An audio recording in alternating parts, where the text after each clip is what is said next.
경찰이 테이저건이나 권총과 같은 물리력을 언제 어떤 경우에 사용할지 새 기준을 마련해 발표했습니다. 먼저 최근 논란이 됐던 이 영상 보시면서 설명드리겠습니다. 일명 대림동 경찰 폭행 사건이었죠. 술에 취한 사람이 경찰 뺨을 때리고 다른 일행은 여경을 힘껏 밀쳐냅니다.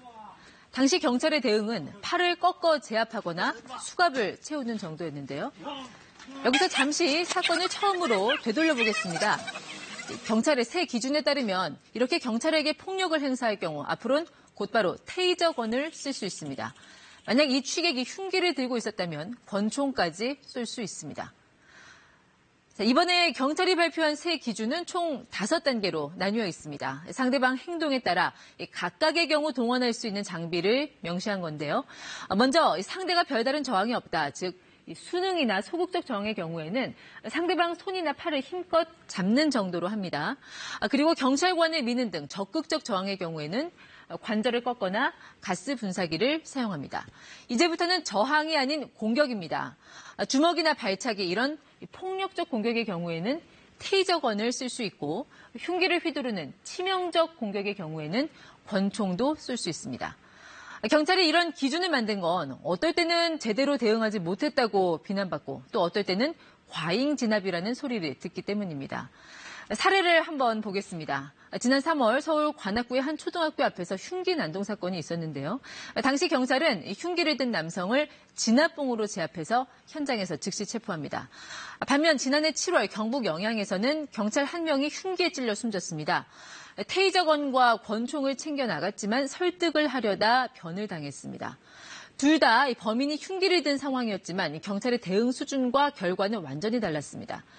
지금까지는 3년 이상의 금고형에 해당하는 죄를 지은 범인이 도망가거나 저항할 때 장비를 사용할 수 있다. 이렇게 규정이 돼 있었습니다. 매번 현장에서 알아서 판단해야 했기 때문에 범인을 제압하는 과정도 그때그때 달랐던 것이죠. 경찰은 새 기준을 만들면서 현장에서 겪는 이런 혼선은 어느 정도 해결될 것으로 기대하고 있습니다. 경찰의 과잉 대응을 합리화시킬 수 있다는 우려에 대해서는 총을 쓰는 건 최후의 수단이며 경찰봉 그리고 테이저건 같은 낮은 수준의 물리력을 우선 쓰도록 했다고 설명했습니다. 하지만 경찰 내부에선 현장을 모르고 만들어진 현장 매뉴얼이다 이런 반응도 있습니다.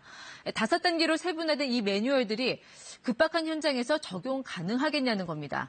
각각의 단계를 무자르듯 명확히 나누기도 쉽지 않은데 이거 매뉴얼 따져가면서 판단하다가 시간 다 보내고 그만큼 대응이 느려지면 그 불안은 고스란히 시민들의 몫이란 것이죠. 또 하나 이 새 기준은 당장 오는 11월부터 적용에 들어가는데 정작 경찰들 훈련이 덜 됐다는 우려도 나옵니다. 지난 1월 서울 암사동 흉기 난동 사건 기억하시죠?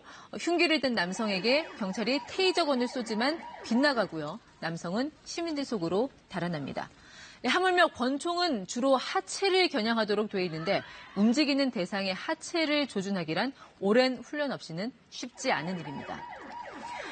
이번 새 기준이 실제 현장에서 정착되기까지는 시간이 한참 걸릴 거란 얘기입니다. 특히 이번 적용 대상에서 집회 현장은 제외됐습니다. 집회의 자유가 우선인데다 개별 출동 현장과 달리 집회에서는 현장 지휘관 판단이 먼저라는 이유에서입니다. 하지만 어제도 한 집회 현장에서는 일선 경찰관들이 참가자들에게 무력하게 끌려가는 모습이 포착되기도 했습니다. 친절한 뉴스였습니다.